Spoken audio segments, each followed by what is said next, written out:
하나님의 말씀 요한복음 7장 지난주에 이어서 계속해서 나누겠습니다. 7장 37절로 끝절 53절까지 보도록 하겠습니다. 요한복음 7장을 좀 오래 하는 것 같습니다.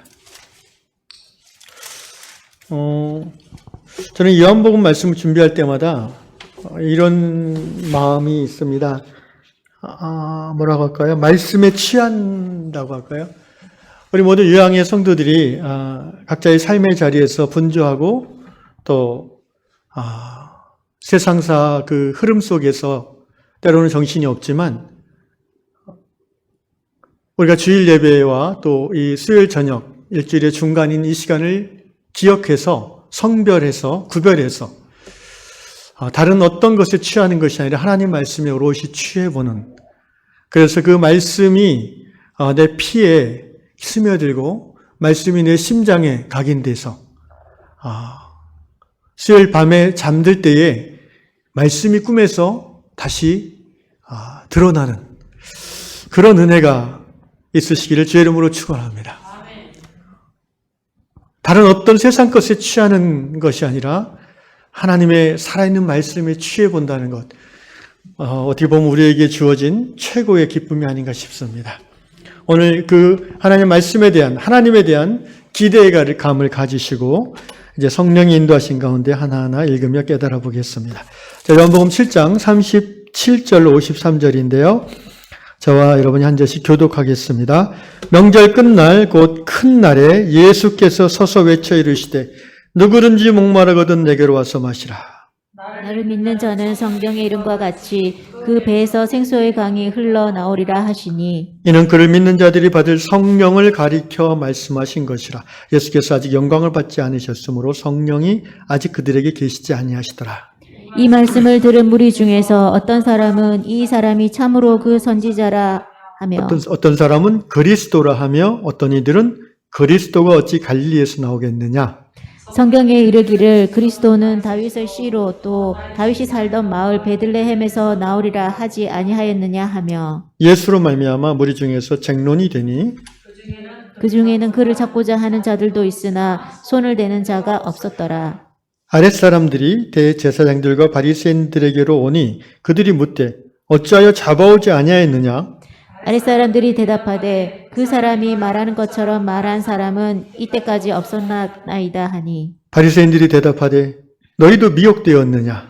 당국자들이나 바리새인 중에 그를 믿는 자가 있느냐. 율법을 알지 못하는 이 무리는 저주를 받은 자로다. 그 중의 한 사람 곧 전에 예수께 왔던 니고데모가 그들에게 말하되, 우리 율법은 사람의 말을 듣고 그 행한 것을 알기 전에 심판하느냐. 그들이 대답하여 이르되 너도 갈릴리에서 왔느냐. 찾아보라. 갈릴리에서는 선지자가 나지 못하느니라 하였더라. 53절 다 같이 다 각각 집으로 돌아가고. 아멘. 아멘. 예수는 감난산으로 가시니라 8장이고요. 지난주 수요일에 우리가 37절, 38, 39절을까지 나눴습니다. 마중물 성령 충만 기억나시죠? 이미 우리 안에 생수의 근원 되시는 요한복음 39절에 7장 39절에 사도 요한께서 해석하신 바 성령, 이 생수의 근원, 생수의 강물이 바로 성령을 가리키시는 것입니다. 이 성령이 이미 믿는 자 안에 들어와 계심을 여러분이 확신하시기를 바랍니다. 성령께서, 다시 말하면 하나님께서 믿는 자 안에 내주하십니다. 이걸 가리켜서 하나님이 내 안에 계시다라는 고백을 우리는 합니다. 고린도전서 6장 19절에서 사도 바울께서도 성령의 감동으로 이 요한 사도와 같은 말씀을 해주셨습니다. 너희 몸이 성령이 거하시는 the temple, 성전인 것을 알지 못하느냐. 자, 우리 가슴에 손을 얹고 따라합시다. 내 몸은 성령께서 거하시는 성전입니다. 우리 몸이 하나님이 거하시는 곳입니다. 여러분, 어느 종교, 어느 타 종교에 이런 말씀은 없습니다. 하나님이 내 안에 계시다. 19세기 우리나라에서 자생적으로 시작된 동학이라는 지금은 이제 천도교로 이제 발전이 됐는데 그 동학 초창기에 이제 그 교리 중에서 인내천, 사인여천 이런 말씀이 있어요. 그게 아마도 그 동학의 시조인 그분이 그 성경에서 깨달음 얻었는지 모르겠지만 사인여천이라는 말은 인내천, 그 사람이 하늘이다, 하나님이다라는 거예요. 그리고 사인여천, 사람을 대하기를 하늘님처럼 대하라는 말입니다. 그 말은 우리 한 사람 한 사람 안에 하늘이 들어와 계시다는 고백이에요. 이게 어찌 보면 오늘 우리가 얘기하는 성경의 고백하고도 통한다는 생각을 합니다. 내 안에 하나님의 성령이 들어와 계신다. 그럼 언제 우리가 성령께서 들어오셨을까요? 요한복음 3장에 보면 예수께서 물과 성령으로 거듭나지 아니하면 하나님 나라를 볼 수 없고 들어갈 수 없다라고 하신 것처럼 우리가 예수 십자가 대속의 죽으심과 부활하심을 마음으로 믿고 입으로 시인하며 구원에 이른다고 로마서 10장 10절에서 말씀하셨잖아요.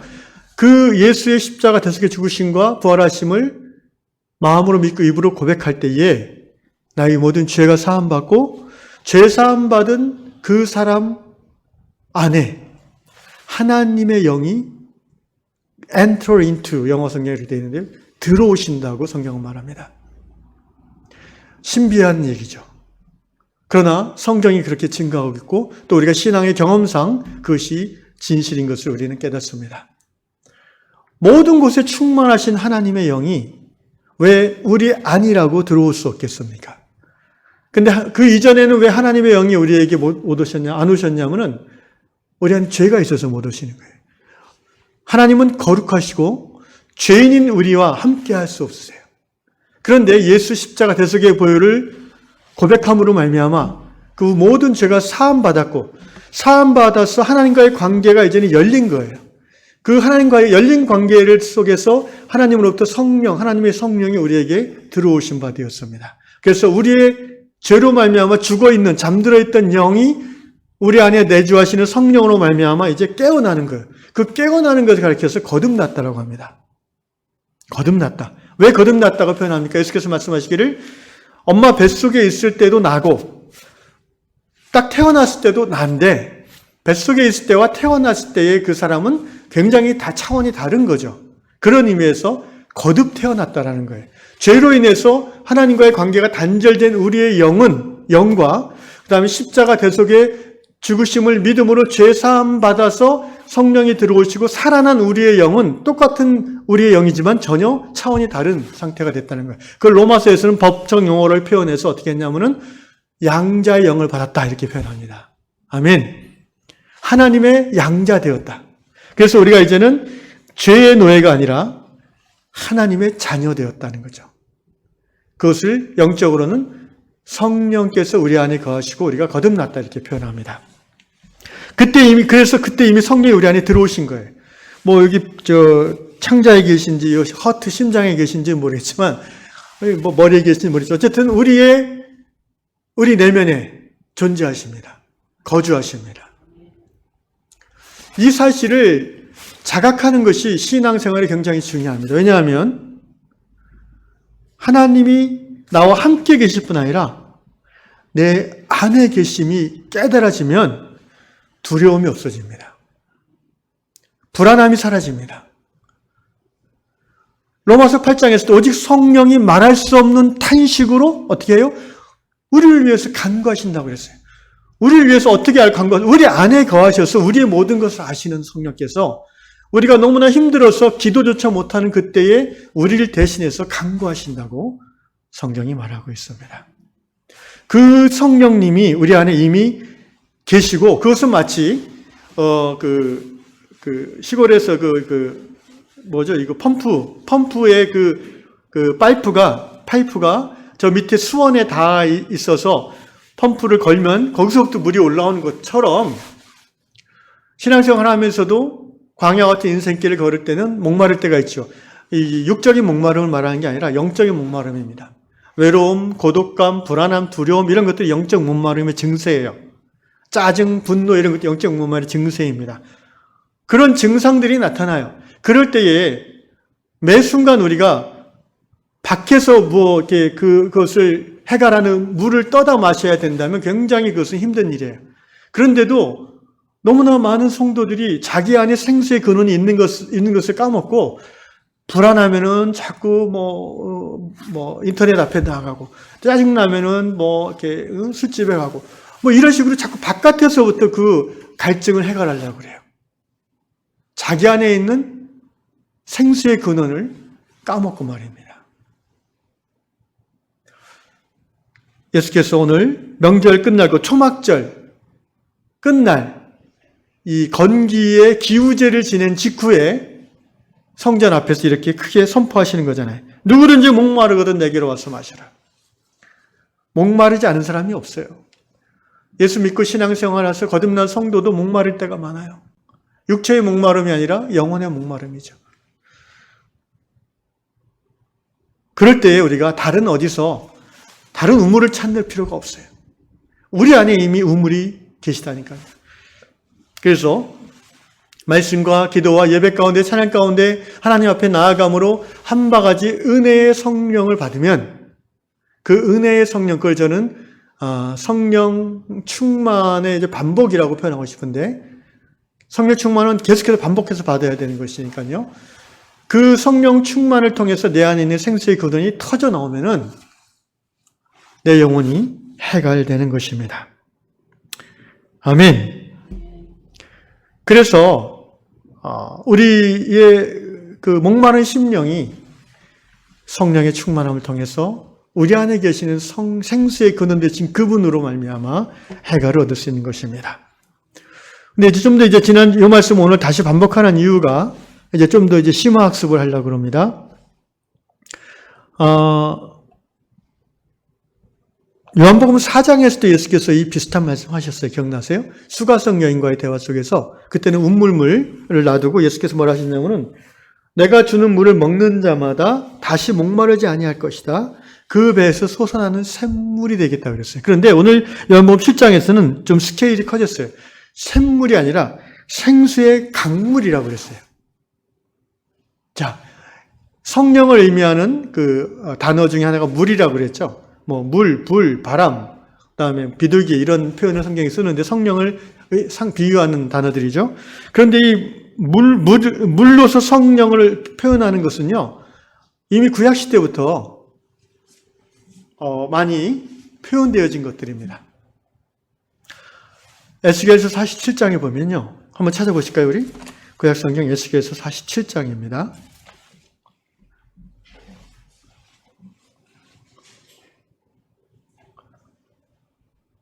찾아보시고요. 예. 그러니까 다시 아까 목마름으로 넘어가서 예수 믿고 거듭나서 성령께서 우리 안에 거하시고 그렇지만 때때로 자꾸 목마르니까 우리가 성령 충만을 경험하면서 다시 해갈을 받아요. 그런데 생각해 봅시다. 왜 예수 믿고 거듭나서 성령이 내 안에 거하시는데 나는 목마를까요? 왜 내 영혼은 목마를까요? 왜 나는 도적고 염려가 자꾸 생기고 불안하고 또 분노가 일어나고 우울감이 심해지고 그럴까요? 왜 그러냐면요. 세상이 아직 악이 관영해서 그런 거예요. 나는 거듭났는데 내 옆에 나랑 함께 일하는 동료가 하나님을 몰라요. 나는 거듭났는데 남편이 하나님을 몰라요. 나는 거듭났는데 세상은 하나님의 말씀대로 돌아가지 않아요. 그 속에서 나는 스트레스를 받을 수밖에 없는 거죠. 무슨 말이냐면요. 성도 개인이 내 안에 거하시는 성령으로 말미암아 해갈을 얻어요. 그런데 그것 가지고는 다람쥐 쳇바퀴 도는 거예요. 그렇지 않습니까? 나는 은혜 받고 시원해졌어요. 자유로워졌어요. 근데 집에 와보니까 또 아들내미가 인터넷 게임에 빠져서 방에서 나오지 않아요. 그럼 그 모습 보면 나는 어때요? 또 막 무너지는 거예요. 그러니까 아들이 하나님의 은혜로 변화됐어요? 남편이 또 안 들어오네? 어쩔까요? 무슨 말씀입니까? 그럼 우리 가정은 어떻게 다 됐어요, 정말 하나님의 은혜로. 근데 동생 집이 또 엉망이네. 이게요, 사회가 바뀌는 것이 같이 병행되지 않으면 이 세상을 살면서 계속 목마른 거예요. 그래서 부흥이란 거는요, 나 개인의 심령에서 시작하지만 교회 안에서 확장되고 그 교회 문턱을 넘어서 세상, 지역사회로 흘러나가는 게 성령이 역사하시는 부흥의 참 모습인 거예요. 오늘 에스겔 47장, 바로 그 모습을 에스겔을 통해서 하나님께서 환상으로 보여주십니다. 이 에스겔 47장은 여러분이 읽어보시면 알겠지만, 하나님께서 에스겔을 지금 바벨론의 그발 강가에 있는 에스겔을 그 유체 이탈시켜서 하나님께서 데리고 다니시면서 보여주시는 겁니다. 나중에 이제 읽어보시면 합니다. 전후를. 자, 그가 나를 데리고 읽어봅시다. 시작. 그가 나를 데리고 성전문에 이르시니 성전의 앞면이 동쪽을 향하였는데 그 문지방 밑에서 물이 나와 동쪽으로 흐르다가 성전 오른쪽 제단 남쪽으로 흘러내리더라. 그가 또 나를 데리고 북문으로 나가서 바깥길로 꺾여 동쪽을 향한 바깥문에 이르시기로 본즉 물이 그 오른쪽에서 스며 나오더라. 그 사람이 손에 줄을 잡고 동쪽으로 나아가며 천척을 측량한 후에 내게 그 물을 건너게 하시니 물이 발목에 오르더니. 지금 바벨론의 포로로 잡혀있는 에스겔 선지자를 데리고 하나님께서 예루살렘 성전으로 오셨어요. 여러분, 솔로몬 성전부터 시작해서 그 다음에 갑자기 생각 안 나네. 스가랴 성전, 그 다음에 예수님 당시에 헤롯이 짓는 성전, 구약의 모든 성전은 최종적으로 뭘 지향해요?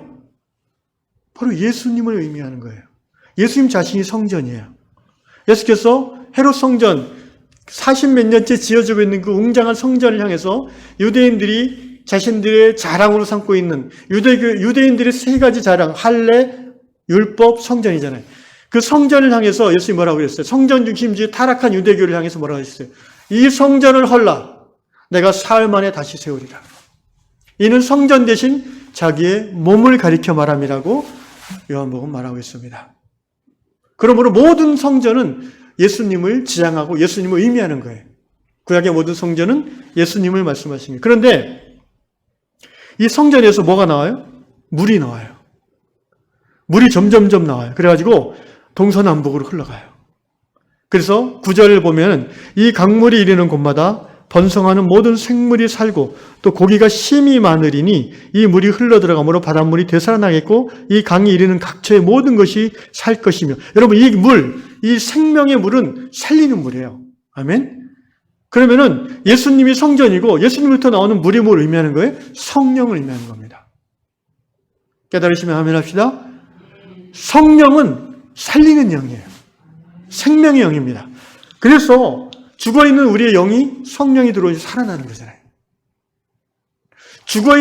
병으로 죽어가는 사람 가운데 성령의 능력이 임하면 어떻게 돼요? 살아나는 거잖아요. 하나님은 생명의 하나님, 성령은 생명의 영이십니다. 예수님이 내가 승천하면 성령을 보내실 때 약속하셨잖아요. 구약의 에스겔서는 그걸 지금 예언하는 거예요. 이사야서에도 비슷한 말이 나와요. 내가 가라앉은 자에게 물을 줄 것이라고 해요. 물은 성령을 말하는 거예요. 47장 12절 같이 읽겠습니다. 시작. 강 좌우가에는 각종 먹을 과실나무가 자라서 그 잎이 시들지 아니하며 열매가 끊이지 아니하고 달마다 새 열매를 맺으리니 그 물이 성소를 통하여 나옴이라. 그 열매는 먹을 만하고 그 잎사귀는 약 재료가 되리라. 자, 이 성령이 예수님의 보좌로부터 성전에서부터 흘러나와서 성전 주위를 적시더니 예루살렘을 벗어나서 동서남북 사방으로 전 세계로 퍼져가는 거예요. 할렐루야.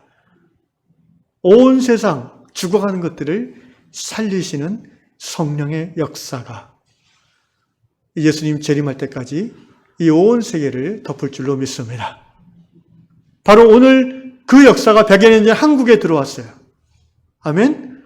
그래서 선교사님들이 전해준 복음을 통해서 살리는 성령의 역사가 한국 사람들의, 이 대한민국 사람들의 심령을 사로잡아서 그 가란 영혼의 생수가 되어서 그 죄를 씻어내고 그 안에 죽어있는 영혼을 살려내고 예수 믿고 죄사함 받아 이 땅 위에서 천국을 누리는 이 나라의 백성이 될 수 있었습니다. 생명의 역사입니다. 에스겔서에서 예언하신 그 예언이 예수님 때로부터 이루어지기 시작해서 2000년째 지금 진행되고 있는 거예요. 이게 성령의 역사예요. 이게 이제 역사신학적으로 보면은 성령의 역사가 종말행에서 갈수록 점점 왕성해집니다. 악령의 역사도 왕성해져요. 왜냐하면 악령이 자기가 얼마 때가 남지 않은 것을 알고 이제 발악을 하는 거죠. 사탄의 역사가 왕성해져요. 이 두 가지가 이중나선형을 구조를 이루면서 역사의 종말에 이제 충돌하게 되어 있다고 학자들은 얘기합니다. 그 충돌 시점이 바로 예수님이 이 땅에서 재림주로 오시는 시점이고요. 그때 사단의 역사는 완전히 소멸되어지고 이 땅 가운데 새하늘과 새 땅, 새 예루살렘 성, 완전한 생명의 나라, 하나님의 나라가 임하게 되는 줄로 믿습니다. 자, 이 에스겔 47장 12절 강 좌우가에 각종 먹을 과실나무, 이게 무슨 과실인지 아세요? 이게 창세기에 나오는 생명나무 과실이에요. 이걸 확인할 수 있는 게 이제 요한계시로 넘어갑시다. 신약의 마지막 요한계시록에 보시면 22장 봅시다. 요한계시록 마지막 장, 신약 성경 마지막 페이지를 보십시오. 자, 읽겠습니다. 22장 1절 2절 시작. 또 그가 수정같이 맑은 생명수의 강을 내게 보이니 하나님과 및 어린 양의 보좌로부터 나와서 길 가운데로 흐르더라. 강 좌우에 생명나무가 있어 12가지 열매를 맺되 달마다 그 열매를 맺고 그 나무 잎사귀들은 만국을 치료하기 위하여 있더라. 아멘. 요한계시록 21장에 보면 또 내가 새하늘과 새 땅을 보니, 새하늘과 새 땅이 임했어요. 21장 2절 새 예루살렘 성이 임했어요. 예수님의 제 이름으로 말미암아 하나님 나라가 이 땅에 완성되는 거예요. 그럼 어떤 풍경이 펼쳐지냐면은 22장 보면은 수정같이 맑은 생명수의 강이, 아까 강은 뭐라고 그랬어요? 성령의 역사로 했죠. 생명의 강이에요. 이것이 보좌로부터, 예수님의 보좌로부터, 어린 양의 보좌로부터 흘러나와요. 하나님과 및 어린 양의 보좌로부터 나온다고 그러잖아요. 그죠? 22장 1절. 하나님으로부터 성령이 나오신다는 의미예요. 그런데 그 성령은 살리는 영이기 때문에 강으로 물로 표현됐고요. 길 가운데로 흘러요. 그리고 커다란 강을, 아까 에스겔서 47장 12절에서도 비슷한 말이 이미 나왔죠. 강 좌우가에는 각종 먹을 과실나무가 자라서, 그 다음에 요한계시록에서는 같은 말인데 그 길 가운데로 흐르다가 강 좌우에 뭐가 있어요?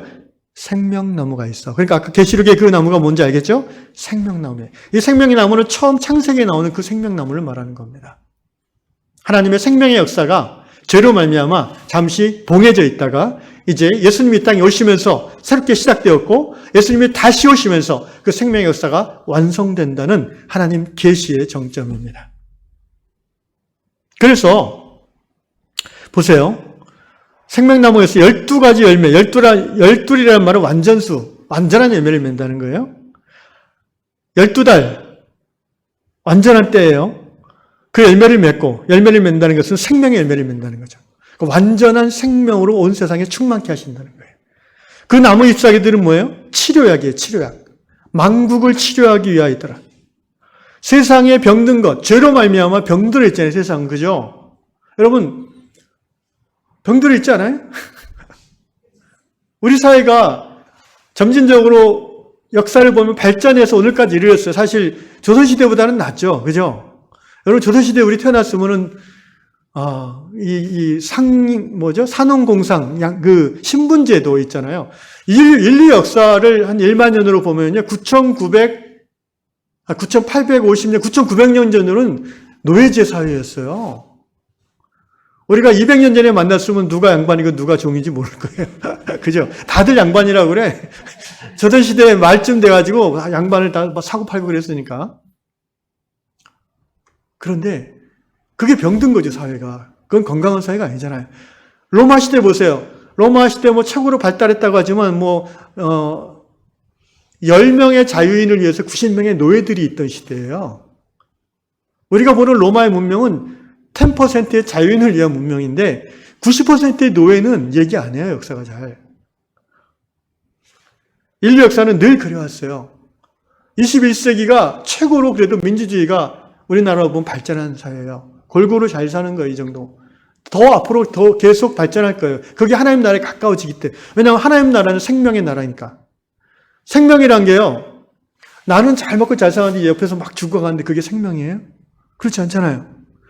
나는 막 쓰고 차고 넘쳐서 갖다 버리는데 옆에서 모자라가지고 그렇게 굶고 있으면 그게 생명이 충만한 하나님 나라예요? 아니잖아요. 하나님 나라는 뭐라고 했어요? 풍성히 함께 나눠 먹는 나라라고 그랬죠. 자유와 평등, 의와 공의의 나라가 생명이고요. 여러분, 생명이란 거는 공평과 정의를 토대로 만들어질 수밖에 없는 거예요. 공평하지 않으면 생명이 죽어요. 정의가 없으면 생명은 죽게 돼 있어요. 하나님 나라는 정의, 공평, 평화의 나라예요. 그래서 예수님이 이 땅에 이루고자 하신 나라가 그 하나님 나라라고 요새 계속 주일 예배 시간에 나누고 있잖아요. 주기도문 하면서. 근데 이 요한계시록은 이제 마지막 때 하나님 나라가 완성된 그 모습을 설명하는 건데, 요한이 환상 가운데 이제 보면서 설명하는 거잖아요. 나무 잎사귀들이 뭐냐면 생명나무 열매가 있고 잎사귀가 있어요. 이 잎사귀들은요, 만국을 치료하는 치료제라고 그래요. 그러니까 어떤 우리 개인의 병도 고치겠지만 사회적인 구조학, 병폐, 뭐 여러 가지 우리나라가 지금 세계적으로 경제 11위권의 경제 강국이지만 우리나라 청렴 지수는 얼마인지 아세요? 저 아래쪽에 있어요. 이런 것들을 이제 회복하는 게 하나님 나라가 이 땅에 임하는 거예요. 할렐루야. 빈익빈 부익부가 점점 약화돼서 너무 잘 살고 너무 가난하고 이런 차이가 점점 줄어드는 게 뭐예요? 이게 하나님 나라예요. 안 그런가요? 여러분은 그냥 0.1%의 상류층에 늘 자자손손 머물고 싶고 그게 하나님 나라라고 생각하세요? 미안하지만 성경이 말하는 하나님 나라가 달라요. 그거는 저 유토피아라는 그런 쪽의 나라예요. 자기 욕망이 꿈꾸는 하나님 나라겠죠. 그래서 다시 요한복음으로 돌아오면요. 성령의 역사는, 그러니까 기독교는 나 개인이 죄에서 구원받아서 영원한 생명을 얻는 것으로 시작하지만, 제가 누차 강조하지만 기독교, 우리가 믿는 이 크리스찬이티는 개인으로 시작하지만 개인에서 끝나면 안 되는 거예요. 엄격히 말하면 내가 예수 믿고 거듭나 하나님 자녀가 됐다라는 것이 확인되려면 하나님 모르는 누군가를 내가 전도해서 그를 똑같은 자녀 만들어할 때 비로소 내가 하나님 자녀됨이 확증되는 거예요. 아멘? 그렇지 않으면은 내가 하나님의 자녀인 줄 몰라요. 그냥 내 환상, 내가 그냥 착각하는 걸 수도 있어요. 개인의 성령 충만에 머무르는, 개교회의 성령 충만에 머무르는 그것은 조심해야 돼요. 잘못 나아가기가 쉽습니다. 하나님의 나라는 작은 겨자씨 같지만, 보잘것없어 보이지만 그 열매는 어떻다고 그랬어요? 다른 어떤 나무보다 큰 나무를 이룬다고 그랬어요. 항상 우리는 개인주의, 개교회주의, 가족이기주의 이런 것들이 하나님 나라에 반대되는 모습이라는 것을 자각해야 돼요. 예수 믿고 내가 복받고 우리 집 복받고 좀 더 나가서 우리 교회 성도들을 복받고 그걸로 끝이면 좋겠다 그렇게 생각하는 사람들은 없겠지만 가만히 있으면 그렇게 돼요. 여러분, 노력하지 않으면 물결을 거슬러 갈 수 없어요. 그죠? 기독교는요, 성령 받은 사람은요, 세상 물결을 타고 가는 사람이 아니에요. 거슬러 올라가는 거예요. 예수님이 타고 갔어요? 그러면 로마 황제 대우로 남았게. 예수님은 거슬러 가신 분이에요. 그래서 어떻게 됐어요? 처참하게 십자가에 달려 찍혀 죽었어요. 우리가 믿는 우리의 주님이 로마 황제가 아니라 그 예수님이에요. 오늘도 예수님은 거절당하고 있잖아요. 요한복음에서. 자, 다시 이제 본문으로 돌아가서 명절 끝날에 예수께서 그렇게 성령 충만을 외치셨습니다. 자, 두 번째 단락으로 넘어갑시다. 40절, 이 말씀을 들은 무리 중에서 어떤 사람은 이 사람이 참으로 그 선지자다. 자, 이 말씀, 누구든지 목마르거든 내게로 와서 마셔라. 나를 믿는 자는 그 배에 생수의 강이 흘러 나오리라. 아마 이 말씀의 진의를 오늘 저처럼 알아들은 사람은 이 당시에 거의 없었을 거예요. 아마 전무했을 거라 생각합니다. 그런데 이해를 못했음에도 불구하고 그 말씀을 들은 그 중에 어떤 사람들은 이 사람은 정말 메시아구나 이렇게 깨달았다는 거예요. 여기서 그 선지자라는 the prophet 그 정관사 붙였어요. 이거는 무슨 말이냐면은 신명기에 나오는 모세가 예언했던 그 선지자를 말하는 거예요. 그러니까 유대 이 당시에 이스라엘 사람들이 생각하는 그리스도는 바로 모세가 예언한 나와 같은 선지자를 하나님께서 보내주신다라고 했을 때 그 선지자가 메시아 그리스도라고 이 당시 사람들이 생각했기 때문에 그렇습니다. 그래서 이 표현을 쓰는 거예요. 그 선지자라. 이 말은 다른 말로 하면 이 사람이 메시아구나 이런 의미예요. 두 번째 사람은 어떤 사람입니까? 41절 읽겠습니다. 시작. 어떤 사람은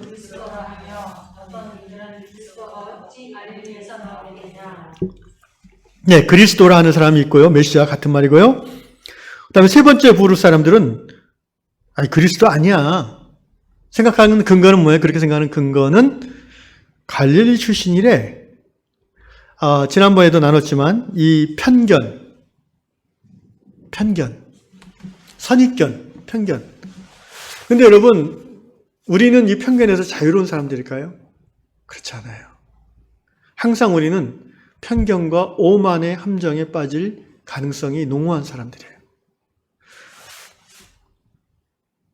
지금 그리스도가 갈릴리에서 나오겠느냐 이 말은 예수님의 출생이 갈릴리라고 생각하는 거잖아요. 이게 진실이에요? 아니잖아요. 그러니까 진실도 아닌데 그냥 한 다리 건너 그렇대 라고 생각하고 그것을 자기 생각으로 내재화하면 그게 이제 편견이 되는 거예요. 그 다음에 또 어떤 사람은 42절 성경에 이르기를 그리스도는 다윗의 씨로 또 다윗이 살던 마을 베들레헴에서 나오려 하지 않았느냐. 그러니까 갈릴리 출신은 아니야 이 말이에요.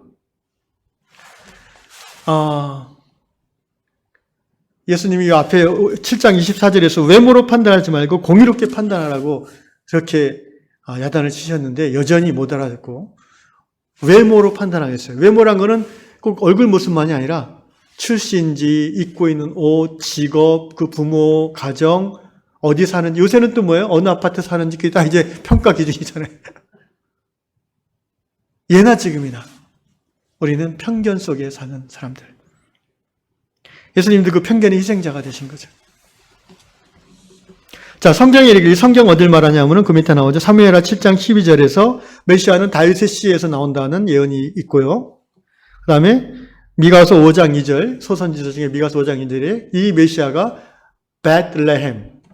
여러분, 베들레헴이 어디인지 아시죠? 예루살렘 옆 동네예요, 바로. 예루살렘에서 걸어서 한 20-30분 거리에 있는 가까운 말이에요. 베들레헴이라는 뜻은 빵집이란 말이에요. 벳이 집이고, 레함이란 말이 히브리어로 빵이란 말이에요. 떡집, 떡이란 말입니다.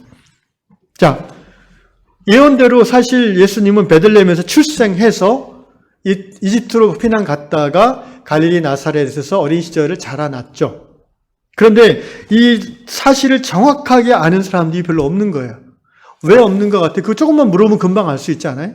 예수님한테 어디서 태어나셨어요? 물어보면 알잖아요. 근데 이 바리새인 당국자들, 뒤에는 당국자라고 나오는 이 유대계 권위자들, 그 다음에 많은 사람들, 오늘 우리 시대의 많은 사람들 포함해서 이 팩트, 진실에 관심이 없어요, 별로. 진리에 관심이 없다니까요. 그냥 그렇다더래, 아이고, 나쁜 놈이 있어요. 이렇게 되는 거예요. 그렇대, 대단하네. 이렇게 되는 거예요. 그거를 가지고 권력자들은 항상 어느 시대는 어떻게 해요? 여론을 조작하죠. 특히 옛날에는요, 문자도 모르고 사람들이 뭐 이렇게 소통수단이 없었으니까 그냥 몇 군데 이게 공고 붙여놓는 거예요. 그리고 문자를 모르니까 이 권력자가 파견한 사람이 와서 막 사람들 모아놓고 이래서 이놈은 죽일 놈이다. 그러면 다들 죽일 놈이네 이렇게 되는 거예요. 그래서 항상 진리는 어때요? 진리는 외롭다. 진리는 외롭다. 오늘 21세기에도 마찬가지입니다. 진리는 외롭습니다. 예수를 제대로 믿는 사람들은요, 외로워요. 그럴 수밖에 없어요. 자, 이 43절 예수로 말미암아 무리 중에서 논쟁이 됐습니다. 44절 그 중에는 그를 잡고자 하는 자들도 있으나 손을 대는 자가 없더라. 왜? 아직 때가 안 됐기 때문이죠. 지난주에 말씀드렸죠. 자, 45절 이하 끝까지 보겠습니다. 읽겠습니다. 시작. 아랫사람들이 대제사장들과 바리새인들에게로 오니 그들이 묻되 어찌하여 잡아오지 아니하였느냐. 아랫사람들이 대답하되 그 사람이 말하는 것처럼 말한 사람은 이때까지 없었나이다. 자, 여기서 아랫사람들이라는 표현의 내용은 다른 번역본을 보면 성전 경비대의 군사들을 말합니다. 그 당시 이 성전의 그 치안 유지를 위한 군대를 로마 총독이 허락했어요. 성전 권력자들에게, 대제사장 아들에게. 그러니까 그 당시 유대 사회는요, 소위 여기 그 당국자라고 나오는 거는 산헤드린 공의회를 말하는 거예요. 그 당시 유대 사회는 종교와 정치가 일치되는 사회였어요. 로마의 식민지이기 때문에 총독이 세금을 징수하고 어떤 여러 가지 핵심되는 통치는 다 하지만 워낙 종교가 일상생활과 밀접한 사회였기 때문에 로마의 식민지 정책은 그 지역의 종교나 문화를 존중하는 정책이었거든요. 그게 지혜로운 거니까. 안 그러면 쓸데없는 반란이 일어날 수 있잖아요. 그래서 산헤드린 이 종교의회에, 유대교 종교 국회에 일정 정도 권한을 위임했어요. 그 중에 하나가 이제 성전 세금 거두는 거, 그 다음에 성전 자체 경비 인력을 두는 거. 이런 거죠. 무력을 두는 거죠. 그래서 이 제사장과 바리새인들이 산헤드린 당국자들이 가서 저기 예수님 지금 티칭하고 있는 거 잡아오라고 그랬어요. 더 이상 놔두면 안 되겠다. 쟤 잡아서 가둬야 되겠다. 죽여야 되겠다는 거죠.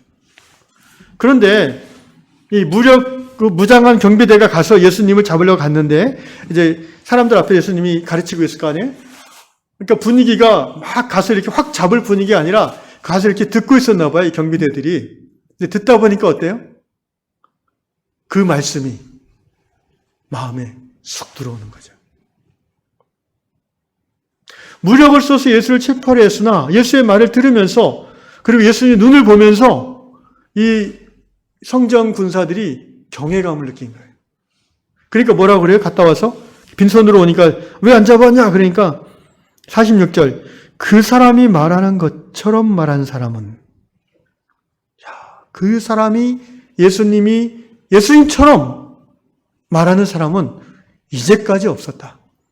여러분 이 성전 경비대원들이니까 경비 서고 있으면은 바리새인 랍비들이 강연하는 거 들릴 거 아니에요. 요새로 말하면 설교 엄청 많이 듣는 사람들이에요, 사람들.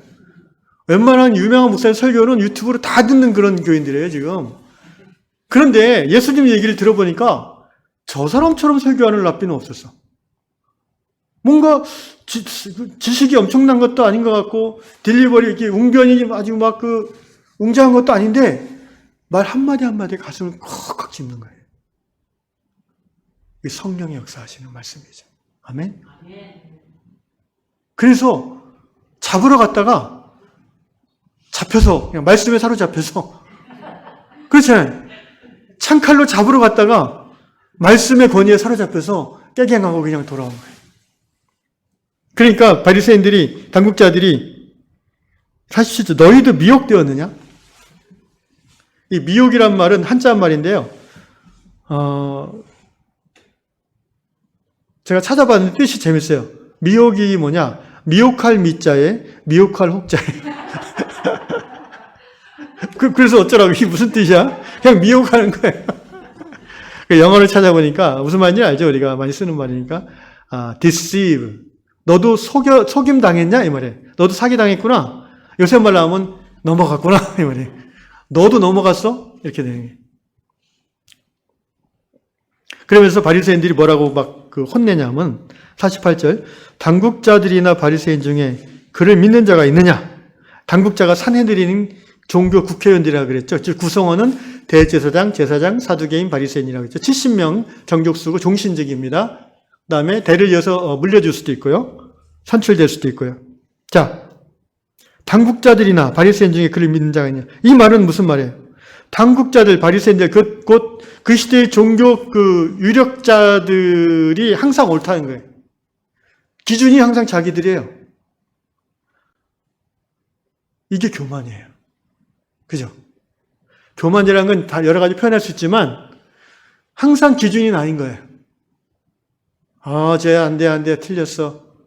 왜? 나랑 달라. 내 스타일하고 달라. 왜 빨래를 저런 스타일로 하지? 왜 넣을 때 저렇게 넣는 거야? 세탁물을. 쟤는 안 돼. 얼마나 이게 교만한 거예요. 아니, 채탕물을 가지런히 넣지 약간 삐뚤어진지 마르면 될 거 아니에요, 그거. 당국자리나 바리새인들 중에 그를 믿는 자가 있느냐? 없다, 이거야. 그러니까 그는 틀렸다, 이거야. 그가 무슨 말을 하는지 그 내용을 가지고 얘기하는 게 아니에요. 그죠? 아니, 정상적이라면은 그 사람처럼 말한 사람이 이때까지 없었나이다. 왜 안 잡아왔냐? 그 사람처럼 말한 분은 없었어요. 그래? 무슨 말을 어떻게 했는데? 이렇게 물어봐야 정상 아니에요? 이게 대화잖아요. 그러니까 이 대화가 안 되는 거예요. 지금 이 교만한 사람들은요. 이 자기 이 권력에 스스로 도취해 있는 이 사람들은 교만하기도 하지만 상대방의 말을 들으려고 안 하는 거예요. 무식한 놈이 뭐 또 속임을 당했구만 이렇게 되는 거예요. 그 아래 그렇게 말씀하시죠. 율법을 하지 못하는 49절 이 무리는 저주를 받은 자로다. 얼마나 이게 교만한 말입니까 정말. 제가 좋아하는 김기성 목사님이라고 있습니다. 이분 한 10여 년 전에 이분 설교 중에 이 부분에 대한 설교 중에 이런 말씀을 하셨어요. 신학자인 엘버트 놀러는 그리스도교 이전의 예수라는 책에서 예수의 권위와 바리새인의 권위의 차이를 인상적인 말로 드러낸 바 있습니다. 그에 따르면 바리새인들은 권위를 진리로 삼고 권위를 진리로 삼아요. 권위. 그 포지션이 주는 힘, 권위를 진리로 삼고 예수님은 진리를 권위로 삼는다라고 엘버트 놀러는 말했다고 해요. 잘 들어보세요. 바리새인들은 자신들의 권위를 진리로 삼아요. 그걸 기준으로 진리로 삼아요. 그러니까 자신들이 말하면 다 진리야. 자기가 대학 교수고 율법 학교 교사고 전문가고 자기가 내가 목사고 목사가 말하는 게 맞지 이렇게 되는 거예요. 내가 신부인데 내가 총회장인데 뭐 이러는 거예요. 그럼 웬만한 사람들은요. 그 디테일한 것을 분별할 힘이 없는 사람들은 뭔가 이상하면서도 그냥 이럴 수밖에 없는 거예요. 그러니까 소위 종교적인 착취가 가능해지는 거예요.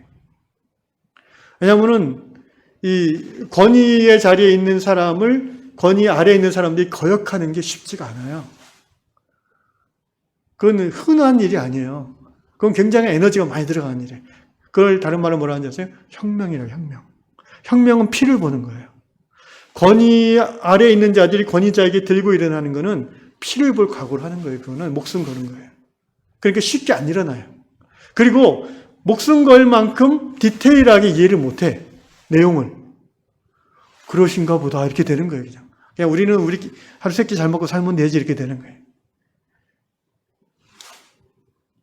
바리새인들은 자신들의 전문가적 권위를, 그다음에 제사장들은 자신들의 하나님의 대리자라는 그 성직이라는 권위를 진리로 삼는 거예요. 그러나 예수님은 어떤 분이었어요?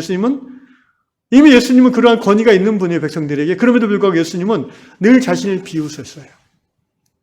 뭐라고 하셨어요? 이것은 내 말이 아니라 아버지께서 내게 주신 말씀이라고 했어요. 하나님의 말씀을 늘 받아서 전하셨어요. 늘 자기를 비우고 아버지의 뜻에 순응하며 살아가셨어요. 여러분, 참다운 카리스마, 권위는 위치에서 나오는 게 아니라 삶에서 나오는 거예요. 아멘? 예수님이 이런 높은 강단에서 이렇게 막 가르치면서 다음 주에 너 숙제해와 이러고 이제 숙제 검사하면서 막 이렇게 이런 스타일로 가르치지 않으셨잖아요. 예수님 어떻게 했어요? 가르칠 땐 가르치고 그들하고 같이 또 다니면서 밥도 빌어먹고 빌어먹었는지 받아먹었는지 모르 어쨌든 산딸기도 따먹고 동고동락 하시는 거예요. 동고동락. 나는 선생님이고 넌 학생이니까 넌 저리 가. 나는 여기 좋은 데서 자고 너는 저기서 자야지. 이런 게 아니에요. 세상을 거슬렀다고 그랬죠, 예수님. 예수의 제자들이 예수에게 감동하고 따라다닌 이유는 그의 말씀의 권위가 있기도 했지만 그의 삶에서 우러나는 권위가 있었어요. 오늘날 종교의 문제는 성직자들이 삶에서 권위가 나오지 않는다는 거예요. 말에서만 나와요. 그나마 삶이 말의 절반만 따라가도 훌륭한 성직자예요. 저는 절반만 따라가기를 기도하고 있습니다. 바리새인들은요, 말은 엄청 잘하는데 삶은 하나도 안 따라해요. 한 10% 따라해요. 언제? 사람들이 볼 때. 시장 어귀에서 손 들고 기도하고 금식 끝난 다음에 창백한 얼굴로 나와서 그렇게 하고 막 그 텃밭에 나오는 배추 숫자 세가지고 11조 딱 내고 그러면서 바로 또 떠벌리고 그런 사람들이 예수님 봤을 때 저 랍비 같지도 않은 이상한 시골 학교도 안 나온 사람이 그 옛날에 우리 그 노무현 대통령 때 그 노무현 대통령이 참 미움을 많이 당했잖아요. 기득권 가진 사람들에게. 그 중에 하나가 대학 안 나왔다는 거였어요. 고졸자, 고졸 출신? 2000년 전 예수님도 그렇게 그것 때문에 그 권력자들에게 미움을 받았는데 2000년이 지난 대한민국에서도 여전히 사람들은 그렇구나. 21세기가 돼도 그렇죠. 왜냐하면 인간은 죄인이니까. 교만하니까. 그래서 오늘 이제 말씀의 결론을 내리면요. 50절부터 봅시다. 니고데모 얘기하면서 그 중에 한 사람 곧 전에 예수께 왔던 니고데모가 그들에게 말하되 우리 율법은 사람의 말을 듣고 그 행한 것을 알기 전에 심판하느냐? 그들이 대답하여 이르되 너도 갈릴리에서 왔느냐? 찾아보라. 갈릴리에서는 선지자가 나지 못하느냐 하였더라. 자, 요 대화를 보시면 지금 니고데모도 이제 산헤드린 멤버예요. 존귀한 공의의 의원이죠. 이 바리새인들하고 동급인 사람들이에요. 사람이에요. 근데 니고데모가 요한복음 3장에 나오잖아요. 처음. 밤에 몰래 예수님 찾아와서 진리에 대해서 물었던 사람이죠. 예수님이 아까 얘기한 대로 물과 성령으로 거듭나지 않으면 하나님 나라 볼 수도 없고 들어갈 수도 없다. 그러니까 뭐라고 그랬지? 니고데모가 어떻게 엄마 뱃속에 다시 들어가야 되나요? 그러니까 예수님이 너는 랍비라는 사람이 그것도 모르냐? 약간 면박을 주셨어요. 예수님은 지식인들에게는 냉정하셨어요. 바리새인들 중에서 삐딱한 이런 사람들한테는 굉장히 엄하셨어요. 대신에 창녀, 세리, 그 시대의 마이너리티, 그 시대의 주변인들에 대해서는 예수님은 굉장히 관대하셨어요. 그래서 여러분 꼭 그 사회의 정상으로 너무 올라가려 하지 마세요. 그냥 중간에서 좀 아래쯤으로 사시는 게 좋아요. 이 말은 뭐 제 개인 생각입니다. Anyway, 제가 그렇게 살고 있으니까. 이게 지금 대화가 안 돼요. 니고데모랑 이 사람들이랑. 왜냐하면 니고데모는 율법에 근거해서 신명기의 말씀에 근거해서 말하거든요. 율법에서 어떤 사람을 죄를 정하려면 첫째 그 사람을 직접 와서 증언을 들어야 돼요. 듣고 판단해야 돼요. 그 사람의 변명을 들어야 된다는 거예요. 고발만 듣고 넌 죄인이야라고 하면 안 된다는 거예요. 그 율법이 말하는 건데 그래서 율법을 잘 아는 니고데모가 우리 율법은 이렇다. 근데 너희는 왜 예수를 직접 데려다가 변증도 안 들어보고 죽일 놈 살려고 하느냐. 근거 있는 말이잖아요. 그럼 여기에 대해서 대화가 되려면 어떻게 해야 돼요? 이 바리새인 중에 한 사람이 율법이 어디 그게 있어. 그러면 니고데모 얘기할게. 자, 신명기 여기 있다. 그러면은 야, 이거에 대한 해석은 이래야 되는 거야. 이런 식으로 이게 대화가 되는 거죠. 이게 토론이 되는 거죠. 근데 이 바리새인들이 뭐라고 그래요? 니고데모가 율법 얘기하면서 법을 얘기하면서 그러지 말라. 그러면 안 된다 하니까 너도 갈릴리 출신이냐? 이렇게 되는 거예요. 이거는 대화가 되는 게 아니에요. 그죠? 완전히 대화의 차원이 다른 거예요. 너도 갈릴리 출신이냐? 이 말은 뭐예요? 그러면서 그들이 근거로 내세우는 게 뭡니까? 갈릴리에서는 선지자가 나지 못하느니라. 역사적으로 갈릴리 출신 선지자가 없긴 했어요. 그런데 그게 앞으로도 안 나올 거라는 근거가 되는 건 아니잖아요. 그리고 두 번째, 갈릴리 출신이 아니에요, 예수는. 갈릴리 태생이 아니라니까요. 이 바리새인들이 갈릴리 출신이 뭐 이런 얘기가 와전돼서 백성들이 베들레헴 출생인데도 갈릴리 출신으로 알고 있는 거예요, 지금. 그러니까 도무지 아까도 얘기했지만 이 자기의 그 지위, 자기의 권위에 취해 있는 사람들은 정상적인 대화가 안 돼요. 교만한 사람들은 대화가 안 돼요. 똑똑하고 교만한 사람들이 뭔가 굉장히 합리적일 것 같지만 어느 순간 딱 가면은 대화가 안 되고 지금 여기서 너도 갈릴리 출신이야 이 말은 소위 레벨링, 라벨 붙이는 거예요. 딱지 붙이는 거예요. 너 빨갱이지 이거예요. 너도 북에서 왔냐? 이렇게 되는 거예요. 그쪽 애들은 다 그렇더라? 뭐 이러는 거예요. 너 고향이 이북이지? 뭐 이렇게 되는 거예요. 여러분 제가 젊었을 때만 해도 아버지가 이북에서 건넜다 이러면은 좀 그랬죠 그때. 감시당하고 그런 애들도 있었어요. 좀 더 옛날 들어가면은 뭐 전라도 출신에 대해서 또 그런 핍박이 있었죠 우리나라에서. 이게 참 제약된 세상의 공통적인 현상들이 어느 시대나 어느 나라나 어느 시대를 막론하고 너도 갈릴리에서 왔느냐. 참 이런 사람들하고 같이 하려면 너무 힘듭니다. 결국 다 각각 집으로 들어가 끝났습니다. 그날은. 한 가지 이제 니고데모라는 분이 재밌어요. 이 니고데모는 서양 미술사에서 굉장히 중요한 인물로 나오기도 하는데 니고데모가 요한복음에 3번 나오거든요. 3장, 여기 7장, 그다음에 이제 예수님 돌아가신 후에 그 예수님의 시신, 제가 볼까요? 누가복음 19장 38절에 보면 누가복음 19장 38절 아리마대 사람 요셉은 예수의 제자이나 유대인이 두려워 그것을 숨기더니 이 일 후에 예수님 십자가 달려 죽으신 후에 아리마대 요셉 이게 부자예요. 이 사람도 존귀한 공의의원이에요. 니고데모 같은 공의의원인데 처음에는 자기가 예수의 제자라는 걸 숨겼어요. 왜냐하면 왕따 당하고 해를 당하니까. 그런데 예수님 죽으신 후에는 빌라도에게 찾아갔어요. 그래서 빌라도에게 총독에게 가서 로마 총독에 가서 예수님 시체 내가 장례질 테니까 나한테 넘겨라 그랬어요. 그 말은 뭐예요? 나 예수쟁이다라는 게 커밍아웃한 거예요 지금. 왜 그 동성애자들이 자기 정체성 드러내면 커밍아웃이라고 그러잖아요. 지금 아리마대 요셉이 그 시대의 최고 권력자 총독 앞에서 커밍아웃한 거예요. 그리고 더 나아가서 39절 일찍이 예수께 밤에 찾아왔던 이 요한복음 3장에서 왔죠. 니고데모도 그리고 7장에서 예수님을 변호했던 바리새인들 사이에서 그러니까 3장에서는 밤에 몰래 찾아왔는데 7장에 가니까 예수님을 그 비록 바리새인 안에서지만 지지하잖아요.